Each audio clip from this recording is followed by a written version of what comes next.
అందరికీ నా హృదయపూర్వక వందనాలు. జయము కలిగిన దేవుని పిల్లారా, మీ హృదయాలు వెలిగించే మాటతో దేవుడు ఏకుని మాటలు తీసుకొని మీ ఎద్దుకు వచ్చున్నాడు కనుక మీరు నేను కలిసి ఈరోజు దేవుడు ఏ మాటల చేత అయితే మన హృదయాలు వెలిగించాలనుకున్నాడు ఆ మాటల చేత మనం వెలిగించుకుందామా? దేవుని పిల్లారా, వెలిగించబోయే ముందు రాత్రికాలం నుంచి మిమ్మల్ని, మీ కుటుంబాన్ని, మమ్మల్ని, సంఘాన్ని, భూమి మీద ఉన్న ప్రతి బిడ్డను జ్ఞాపకం చేసుకొని ఊపిరిని జీవాన్నిచ్చి పొద్దున్నే ఆయన మాటల చేత మన హృదయాలు వెలిగించి మనల్ని సంతోషపెట్టాలనుకుంటున్న దేవునికి మన ప్రభు అయిన యేసుక్రీస్తు వారి నామములో శిరస్సు వంచి వందనాలు తెలియజేసుకుంటూ ఏ మాటల చేత అయితే మన హృదయాలు వెలిగించాలనుకుంటున్నాడో ఆ మాటలు ఒకసారి మనం ధ్యానం చేసుకోగలిగితే దేవుని పిల్లరా, నిర్గమాకాండము 15వ అధ్యాయం 2వ వచనంలో రాయబడిన మాట చూడగలిగితే, యెహోవాయే నా బలము, నా గానము, ఆయన నాకు రక్షకుడు ఆయను. అబ్బో, ఎంత ధైర్యమో చూడండి. యెహోవాయే నాకు బలము, నీ గానము చేస్తాను, ఆయన నాకు రక్షకుడు అయి ఉన్నాడు అన్నాడు దేవుని పిల్ల. నిజంగా ఎంత ధైర్యం! నిజంగా జీవము కలిగిన దేవుడు మనకు బలముగాను గానముగాను మనకు ఒక రక్షణగా ఆయన ఉన్నాడంటే మనకి ఎలాంటి భయం లేదు దేవుని పిల్లరా.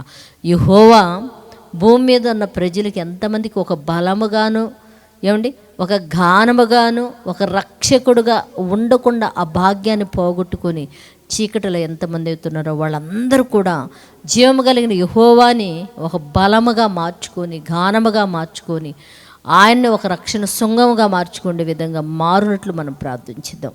పరిశుద్ధుడా, జీవము కలిగిన మా పరలోకపు తండ్రి, నాయన నువ్వు కృప కలిగిన వాడివి తండ్రి, సంరక్షకుడివి, నీ కృప మా మీద నింపు వాడివి తండ్రి. ఎంతమంది అయితేనైనా నువ్వే నా బలం అనుకొనక, నువ్వే నా గానం అనుకొనక, నువ్వే నా రక్షణ అయ్యున్నావు అనుకోకుండా ఎంతమంది అయితే నీకు దూరముగా చీకటిలో ఆదరించబడలేక పడి ఉన్నారు.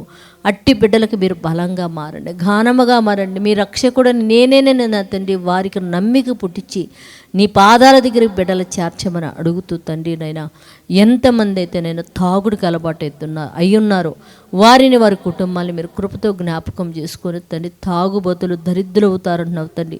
అట్టి దరిద్రతలోంచి నీ బిడ్డలు మీరు ఇడిపించమని అడుగుతున్నాయినా. ఎంతమంది అయితే నీ పిల్లలు ఇదిగో నా తండ్రి చదువుల నిమిత్తం, ఉద్యోగాల నిమిత్తం నాయనా, వ్యాపారాల నిమిత్తం నాయన, ఇదిగో నా తండ్రి చేతి పనుల నిమిత్తం బయటికి వెళ్ళి ఉండగా ఎలాంటి ప్రమాదాలు లేకుండా క్షేమంగా నీ బిడ్డల గృహాలకు చేర్చి సాయంత్రం అయిన కుటుంబాలతో కలిసి నేను ఆరాధించే భాగ్యం అనుగురించి సహాయం చేయమని మా రక్షకుడిని కుమారుడైన యేసయ్య పరిశుద్ధ నామములో ప్రార్థన అడుగుచున్నాము తండ్రి, ఆమేన్. మీ అందరికీ నా హృదయపూర్వక వందనములు, ధన్యవాదాలు.